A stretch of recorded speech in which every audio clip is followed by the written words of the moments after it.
Let's keep the good times rolling in the world of college football and bring on Mike Calabrese to talk more about the slate ahead. We heard a couple of best bets from Colin Wilson and Beck McMurphy. We have 5 ranked college football games this weekend, the most all season, Mike. So we have to discuss one of them at least in your NCAA football simulation. And what better than Notre Dame and the undefeated Naval Academy? Navy maybe vying for a college football playoff spot out of that G5 land. Mike, tell me what the simulation said before we get your actual take on this game.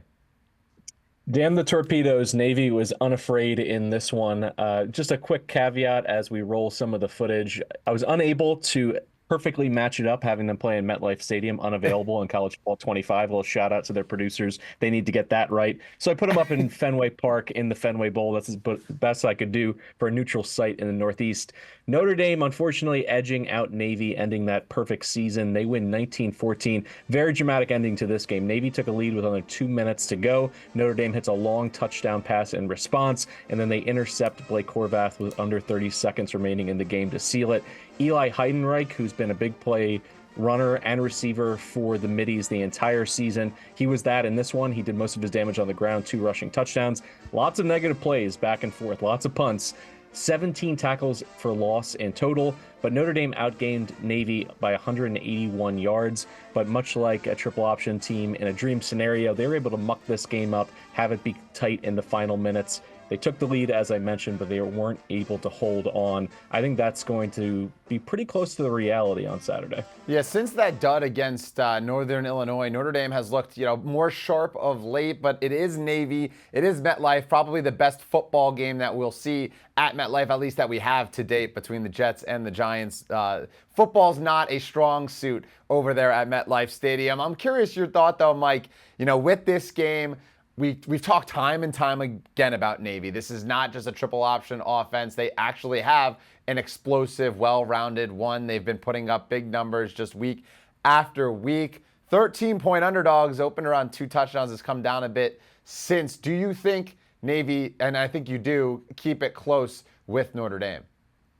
Yeah, anchors away. Let's play Navy here. I think they're going to flirt with the outright upset. I'm happy to take the points anywhere north of 10 in this one. And it really boils down to the fact this is not your granddaddy's Navy offense. Drew Cronick comes in from Mercer with his wing T infusion for this offense, and all of a sudden they're scoring in bunches. They have the 4th highest scoring offense in all of college football, and they've unlocked so much through the air. That's been the difference. Blake Horvath, for the majority of this season, has been top 5 in QBR, which is just unheard of for a triple option quarterback.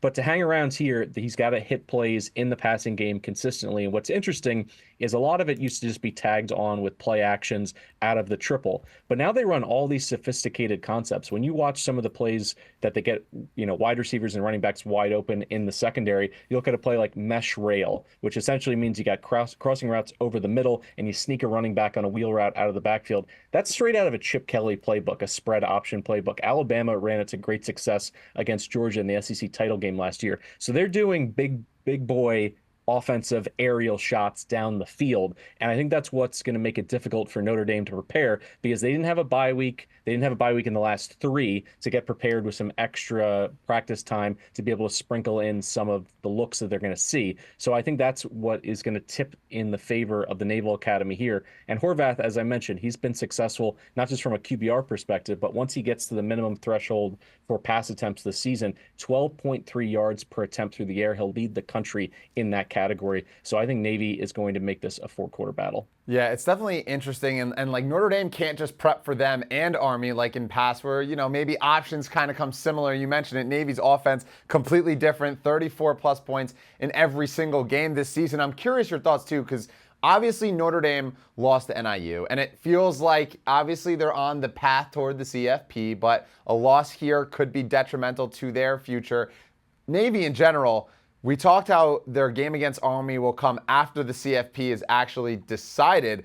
Do you think a win here, an outright 13-point upset, is enough, assuming all goes well where they'll be favored the rest of the season, is enough to put them in the CFP above a team like UNLV or Boise State? Absolutely, I do. I think if it comes with an upset win over Notre Dame, a team that as of right now, if the playoff committee was putting together their 12-team field, they would be in it. And you had that marquee win earlier in the season against Memphis where they scored 56 points. I've said it time and time again. The playoff committee is essentially assembling a TV show. This is an entertainment product. And you saw it last year when they bumped out Florida State for Alabama. They want to put together something that viewers want to tune in for. I know that we try to always frame it through who's the best team in the country, who's deserving. That's a lot of window dressing. They want to put participants in this field that are going to draw eyeballs. And I have to tell you, whether it's Army or Navy, that story is so unique. It's going to be steeped in history. There's going to be footage of Roger Staubach playing for Navy, playing in the pregame. It's going to get people butts in the seats at the stadium and eyeballs on the screen. So I think if they run the table, including an upset of Notre Dame, they're absolutely in. Yeah, nostalgia of brewing for Navy. A win this weekend probably puts them in the driver's seat for that G5 spot. It's definitely must-watch TV of all the ranked games. This one feels like one of the closest when it comes to potential outright upsets. A lot of other spreads, ballooning toward that 20-point mark or higher. But we can't let you go without a best bet for tonight. Of course, we'll talk to you again in a bit about the weekend ahead. But tonight, Liberty plays Kennesaw State at 7 p.m. They are another team that, received a vote in the AP Top 25, can be considered for that G5 final CFP spot. Liberty 25.5-point favorites. How do you see this one playing out?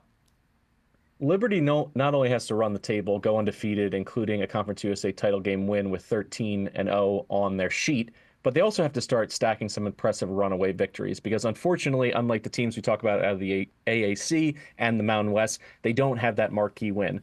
Realistically, it was supposed to be that App State game. It was canceled due to a hurricane, but even so, App State was having a down year. So Liberty's only chance is to win and to win decisively.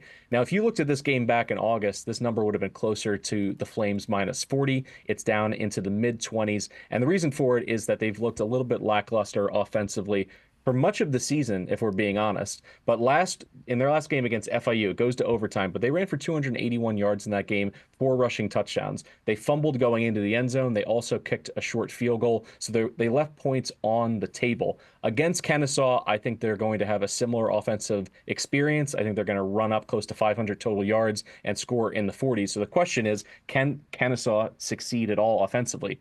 The short answer is absolutely not. The Owls have the worst offense in America. They're bottom 3 in total offense, passing offense, and rushing offense per PFF. And I'm someone who makes a living watching G5 football. I like to boost these guys up, look for the silver lining. This team was just not prepared. This program was not prepared to jump up to the FBS level. How far are they from really being competitive? How about this? Bill Connelly ranks every single college football team in America all the way down to the NAIA ranks. So you go from 1 to, I think, 764. He has this team ranked 270th. That's far below Division II Virginia Union. That's how far away Kennesaw is from being competitive. I think Liberty's going to get on them early. They have no mode. There's no switch on their offense on the Kennesaw side to play from behind. So I think this is going to be a runaway for the Flames. Yeah, Kennesaw State football, not its strong suit like the basketball program a couple years back. But it does feel like, you mentioned the look-ahead line, the need for Liberty to start stacking up some huge wins and wins by a lot. They should never take their foot off the gas pedal in this one. So getting less than 4 touchdowns feels like a nice bargain based on, early season to now looking at this one here. But Mike Calabrese, appreciate you hopping on. We'll talk again before the weekend and have a great rest of your week. Thanks, Charlie. Salute to our servicemen.